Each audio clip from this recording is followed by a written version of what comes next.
Good morning, dear student. I Bola Shankar Singh, your Hindi teacher. Now I will teach you Hindi व्याकरण grammar for class 7. Lesson will be 14 संज्ञा विकार कारक। तो सुप्रभातम, मैं भोला शंकर सिंह आपका हिंदी अध्यापक। मैं आज आपको कक्षा 7 के मिलेनियम हिंदी व्याकरण के पाठ 14 संज्ञा विकार कारक के बारे में हम आपको बताऊंगा। आप लोग ध्यानपूर्वक सुनिए और यथा स्थान अपने उत्तर पुस्तक में इसको लिखिए। तो हम चलते हैं कारक की ओर। कारक करोति इति कारक, करोति इति कारक।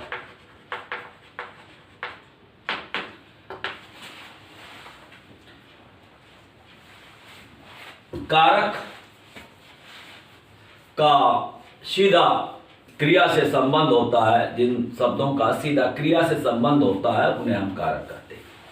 जैसा संस्कृत में कहा गया है कि कारक जिनका सीधा क्रिया से संबंध होता है उन्हें हम कारक कहते हैं। करोति इति कारक।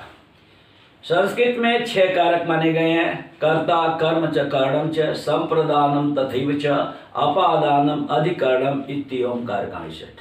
ये 6 कारक हैं, लेकिन हिंदी में 8 कारक हैं। कर्ता कारक, कर्म कारक, करण कारक, संप्रदान कारक, अपादान कारक, संबंध कारक और अधिकरण कारक तथा संबोधन।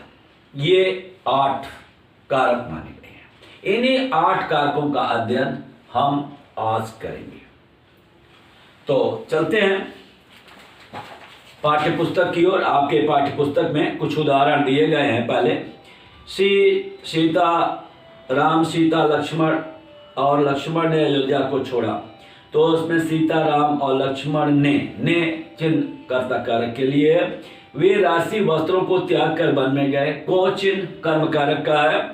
श्री राम ने रावण को बाण से मारा, तो मारने में सबसे अधिक सहायक मान रहा, इसलिए से के द्वारा एक करण कारक हुआ।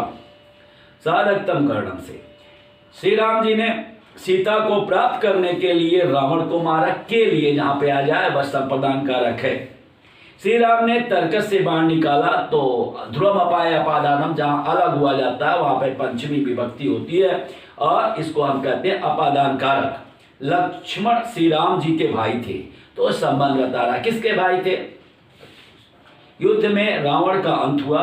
हे छात्रों, ये संबोधन है। धर्म की सदा विजय होती है। तो ये सारे कारकों के जो होता है कि आपको चिन्ह थे। तो संज्ञा या सर्वनाम के जिस रूप से उसका संबंध वाक्य के दूसरे शब्दों के साथ जाना जाए उसे कारक कहते हैं। संज्ञा या सर्वनाम के जिस रूप से उसका संबंध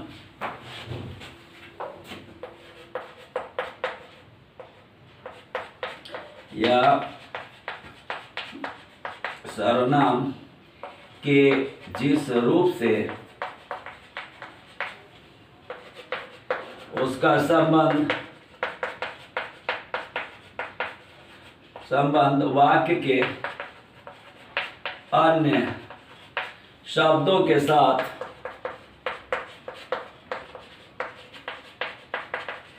जाना जाए उसे कारक कहते हैं।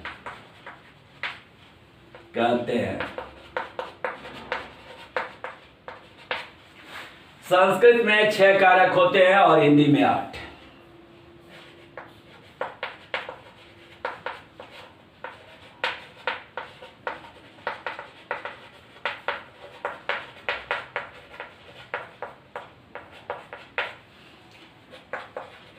कर्ता कारक, कर्म कारक,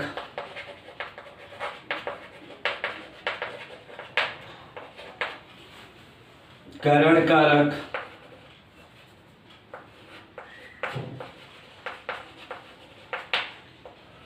संप्रदान कारक, अपादान कारक,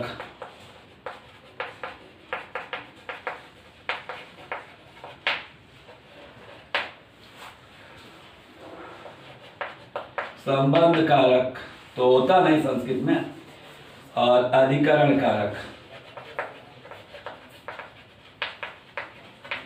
कर्ता कारक, कर्म कारक, करण कारक, संप्रदान कारक, अपादान कारक, अधिकरण कारक। कर्ता कर्म च कारणम च संप्रदानम तथैव च अपादानम अधिकरणम इत्येवं कारकाणि सत्। कर्ता कर्म करण संप्रदान और अपादान, लेकिन संबंध और संबोधन को कारक नहीं माना जाता। संबंध का सीधा क्रिया से संबंध न होने के कारण से नहीं माना जाता, और कर्ता संबोधन को कर्ता कारक के अंतर्गत ही मान लिया जाता है। तो ये संस्कृत में 6 कारक हैं। हिंदी में 8 कारक होते हैं।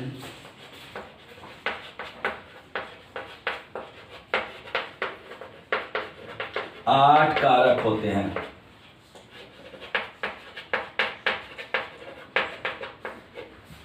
पहला कर्ता कारक, जिसका चिन्ह होता है ने। दूसरा है कर्म कारक, जिसका चिन्ह है को। तीसरा है करण कारक, जिसका चिन्ह है से के द्वारा। संप्रदान को के लिए। पांचवा है अपादान, से अलग। और छठवां है संबंध, का के की,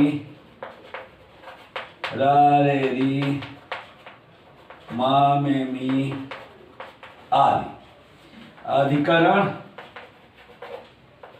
सातवां है में पर, इसका है में पर। और आठवां है संबोधन, संबोधन हे अरे भो, ये सब। तो कर्ता का चिन्ह ने, कर्म का चिन्ह है को, करण का से के द्वारा, संप्रदान को के लिए, अपादान से अलग, और संबंध को के, का के की, रा रे री, मा में मी, ये सब अधिकरण में पर, और संबोधन भो हे अरे। तो ये रहे आपके इनके प्रकार। तो इसमें दिया गया अगर पहचान किसने कौन का उत्तर आ जाए तो नहीं आ जाए कर्ता कारक। किसको क्या अगर पूछा जाए प्रश्न में जो उसका उत्तर आए वह कर्म हो जाएगा। किसको और क्या, करण में किससे और किसके द्वारा तो करण आ जाएगा। सब किसके लिए तो संप्रदान आ जाएगा। अपादान कहाँ से तो उसका उत्तर जो आएगा वह अपादान हो जाएगा। अधिकरण किसके किसकी, संबंध किसके किसकी तो आ जाएगा अधिकरण में, किसने किस पर, संबोधन अरे कौन, ये सब आ जाएंगे इसके।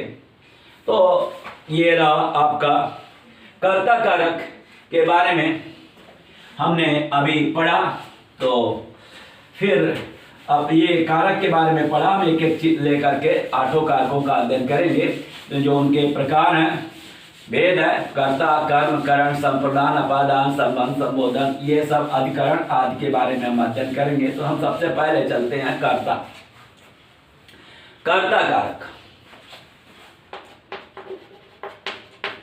कर्ता कारक तो वाक्य में कर्ता स्वतंत्र होता है, कर्ता के अनुसार ही क्रिया होती है।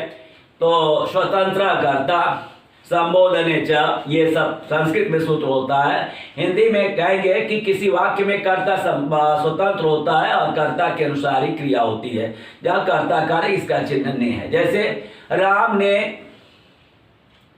रावण को मारा तो ने यहाँ राम ने, तो ये राम क्या हो गया, कर्ता कारक हो गया। तो चलते हैं, ये देखते हैं। कर्ता जिस शब्द से क्रिया के करने वाले का बोध होता है उसे कर्ता कारक कहते हैं।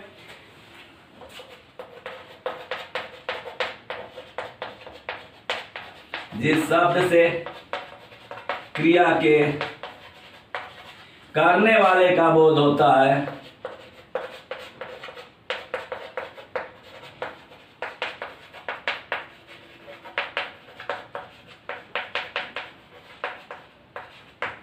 उसे कर्ता कारक कहते हैं।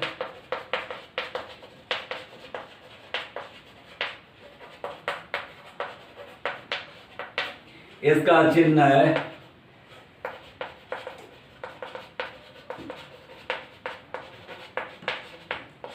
ने, इसका चिन्ह है ने। तो इसका उदाहरण हम देख लेते हैं।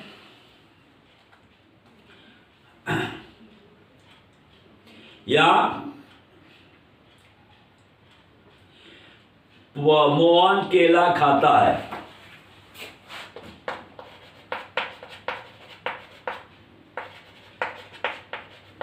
केला खाता है। खाने क्रिया का संबंध, क्रिया कौन संपन्न करता है खाने का? मोहन। तो मोहन क्या हो गया? कर्ता कारक, या मोहन कर्ता कारक हो गया। दूसरा, पुलिस ने चोर को पकड़ा। पुलिस ने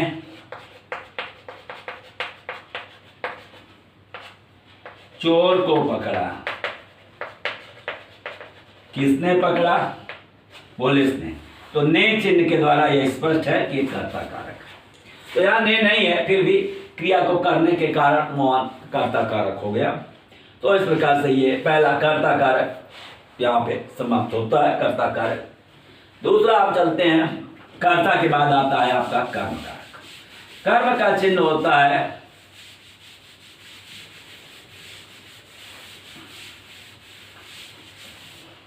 कर्तु इष्टितमा कर्म। कर्तु क्रिया आप तुम इष्टतमा कारकम, कर्म का संयम साथ। तो जो कर्ता अपने क्रिया के द्वारा जिसको सबसे अधिक पाना चाहता है उसमें हमको कर्म संज्ञा होती है। तो यहां पर हम लिखेंगे कर्म कारक। दूसरा है कर्म कारक। कर्म कारक में हो जाएगा क्रिया। संज्ञा या सर्वनाम पर क्रिया का फल का प्रभाव पड़ता है। वाक्य में जिस संज्ञा या सर्वनाम पर क्रिया के कर्म का प्रभाव, क्रिया के फल का प्रभाव पड़ता है, वाक्य में जिस संज्ञा या सर्वनाम पर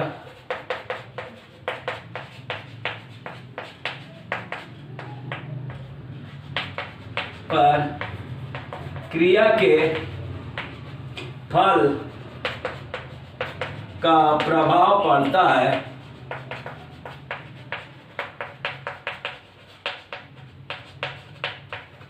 उसे कर्म कारक कहते हैं।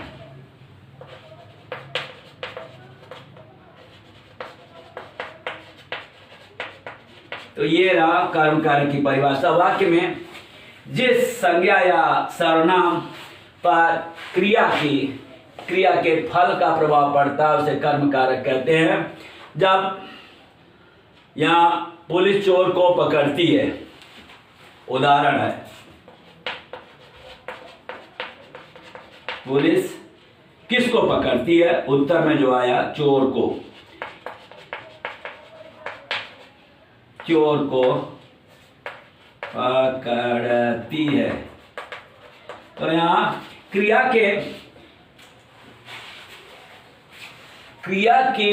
का फल संज्ञा या सर्वनाम के किस पर? चोर को।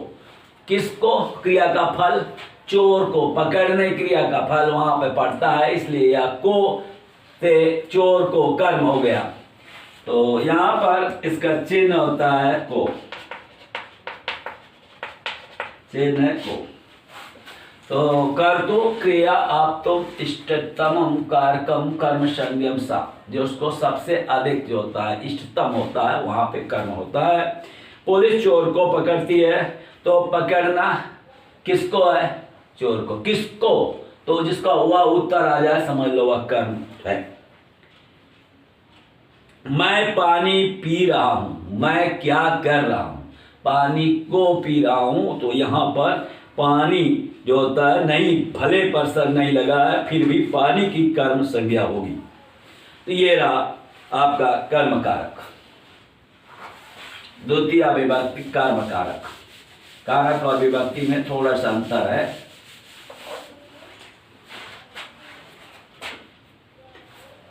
करण कारक। करण कारक की तृतीया विभक्ति करण। साधकतम करणम, साधकतम करणम, जिसके द्वारा किसी भी कार्य को साधा जाए। साधकतम, जो क्रिया के पूर्ण होने में जो सबसे अधिक सहायक होता है उसमें करण कारक होता है। क्रिया के जिस संज्ञा या सर्वनाम की सहायता से कोई क्रिया, जिस संज्ञा या सर्वनाम की सहायता से कोई क्रिया संपन्न होती है,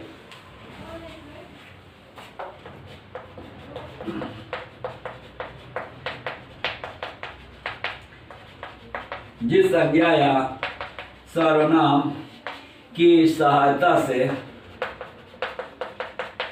कोई क्रिया संपन्न होती है, संपन्न होती है, उसे करण कारक कहते हैं, कहते हैं। जैसे राम ने, ये कर्ता कारक हो गया, रावण को बाण से मारा। तो मारने की क्रिया में सबसे अधिक सहायक क्या है? बाण। इसलिए बाण में करण कारक तृतीया विभक्ति हुई। ऐसे ही अन्य अध्यापक ने रमेश से कहा, अध्यापक करण कारक में, तो मैं कलम से लिखता हूं। किससे लिखता हूं? कलम से। किससे का जो उत्तर आ जाए वह समझिए करण है। अरविंद ने चाकू से, किससे? चाकू से। हम चम्मच से खाते हैं, तो जहां पर ऐसा उदाहरण आ जाए वह समझिए करण कारक है। क्रिया के पूर्ण होने में जो सबसे अधिक सहायता प्रदान करता है उसे हम करण कारक कहते हैं। अब आगे हम चलते हैं संप्रदान कारक।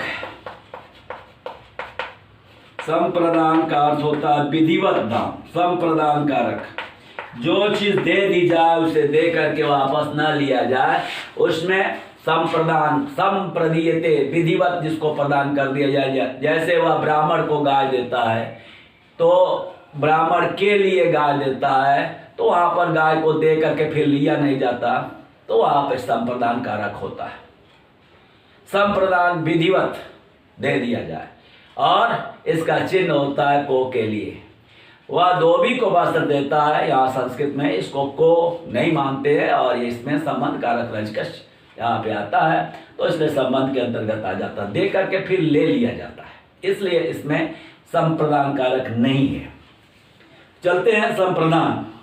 जब कोई कार्य, जिसके लिए कोई कार्य किया जाता है, जिसे कुछ दिया जाता है,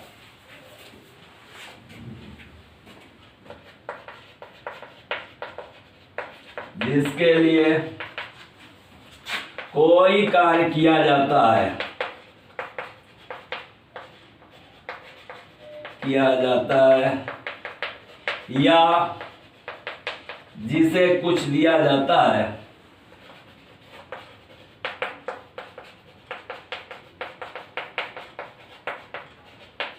ऐसे संज्ञा या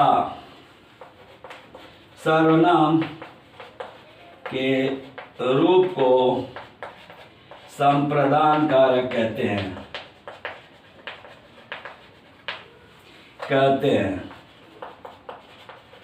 संप्रदान कारक कहते हैं। उदाहरण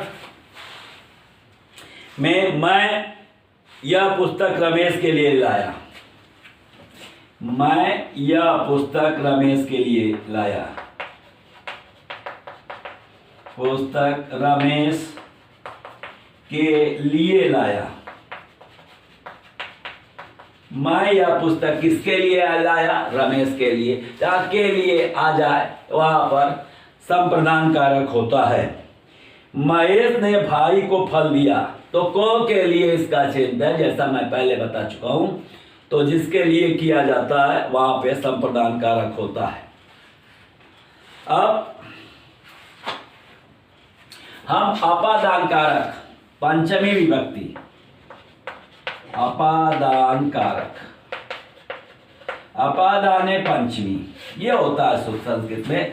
ध्रुवम अपाय अपादानम, अलग होने के में जो वस्तु स्थिर होती है, अलग होने के अर्थ में जो वस्तु स्थिर होती है उसमें अपादान कारक होती है। जैसे गंगा हिमालय से निकलती हैं, गंगा तो निकलती है लेकिन स्थिर क्या रहता है? हिमालय। इसलिए हिमालय में पंचमी विभक्ति अपादान कारक होता है।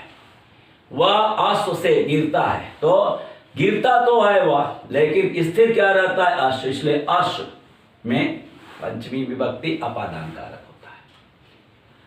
ऐसे जहां पर से अलग का अर्थ हो वहां पर अपादान कारक, अपाय विश्लेषण अलग होने के अर्थ में होता है।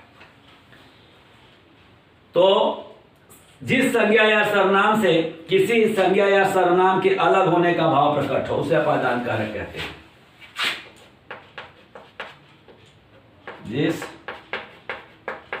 संज्ञा या सर्वनाम से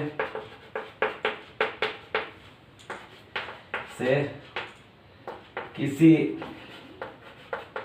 संज्ञा या सर्वनाम के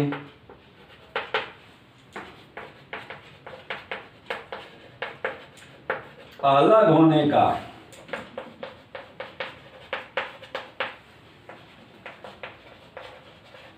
अर्थ प्रकट हो वह अपादान कारक पंचमी विभक्ति होती है। अपादान कारक होता है। गंगा हिमालय से निकलती हैं, यहां इसका चिन्ह होता है से।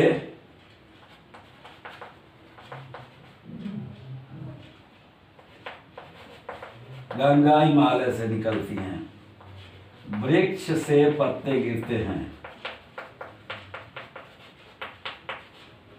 तो यहां पर से अलग होने के अर्थ में यह अपादान कारक पंचमी विभक्ति होती है। तो वृक्ष से पत्ते गिरते हैं, गंगा हिमालय से निकलती है, वह विद्यालय से स्कूल, विद्यालय से घर जाता है, ये सब इसके उदाहरण हैं। तो अपादान कारक तक हमने पढ़ा पंचमी विभक्ति।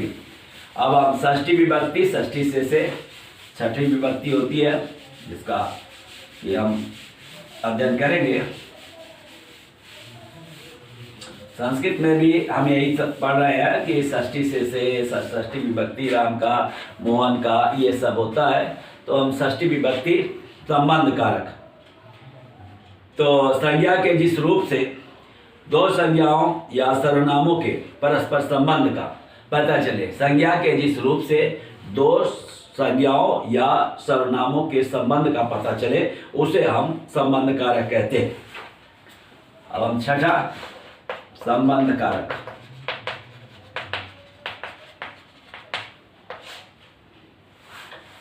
आप संबंध कारक में देखते हैं संज्ञा के जिस रूप से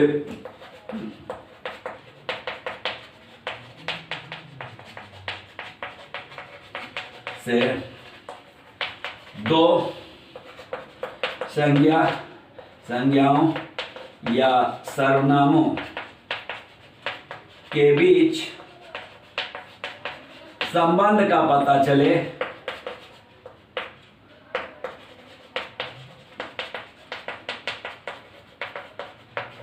उसे संबंध कारक कहते हैं।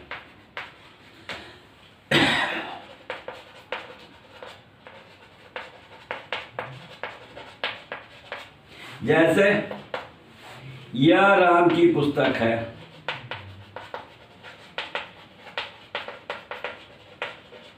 यह किसकी पुस्तक है? राम की, यहां पे की। दूसरा है वह मेरा घर है,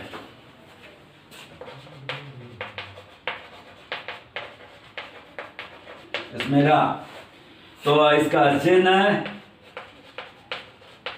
का के की, रा रे री, मा में मी आदि।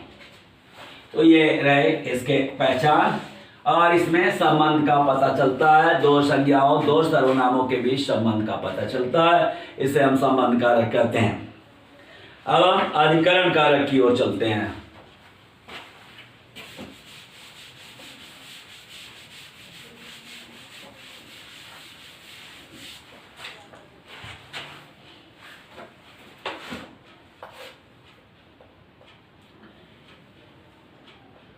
सातवां है कारक अधिकरण कारक। अधिकरण कारक आधारो अधिकरणम, आधार में अधिकरण कारक होता है और ये आधार भी 3 प्रकार का होता है। तो उसके बारे में, जिस संज्ञा या सर्वनाम के पदों से क्रिया के आधार का बोध हो, जिस संज्ञा या सर्वनाम के पदों से क्रिया के आधार का बोध हो,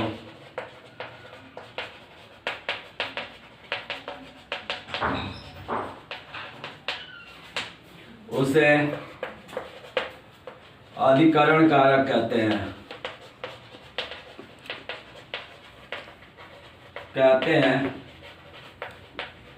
इसका चिन्ह है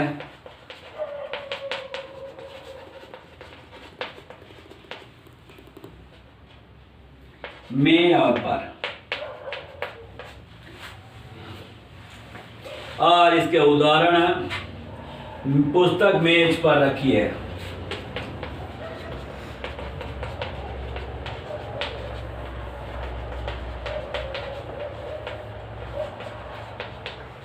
अगर रखना क्रिया है तो उसका आधार है मेज पर, और ये हो गया सब अधिकरण कारक। दूसरा उदाहरण है आकाश कमरे में है।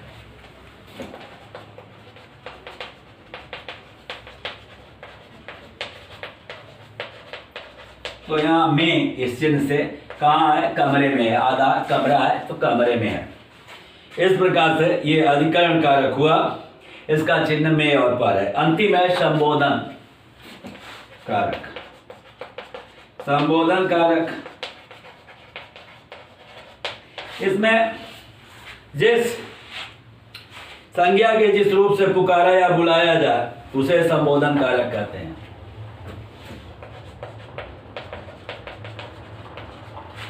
जिस रूप से पुकारा या बुलाया जाए उसे संबोधन कारक कहते हैं।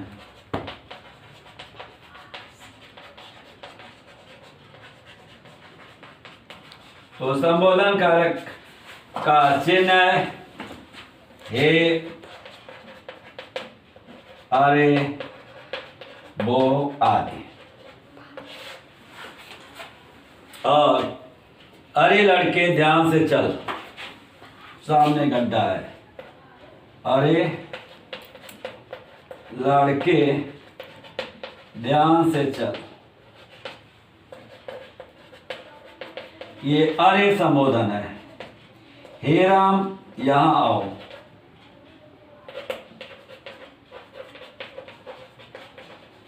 यह संबोधन का एक चिन्ह होता है, कामा से भी प्रदर्शित कर सकते हैं। इस प्रकार से ये आपके कारक रहे, कर्ता, कर्म, करण, संप्रदान, अपादान, संबंध, अधिकरण और संबोधन। इसके बारे में आप पढ़ चुके हैं। तो आज का पाठ बस यहीं पर शेष अगले दिन हम आपको पढ़ाएंगे।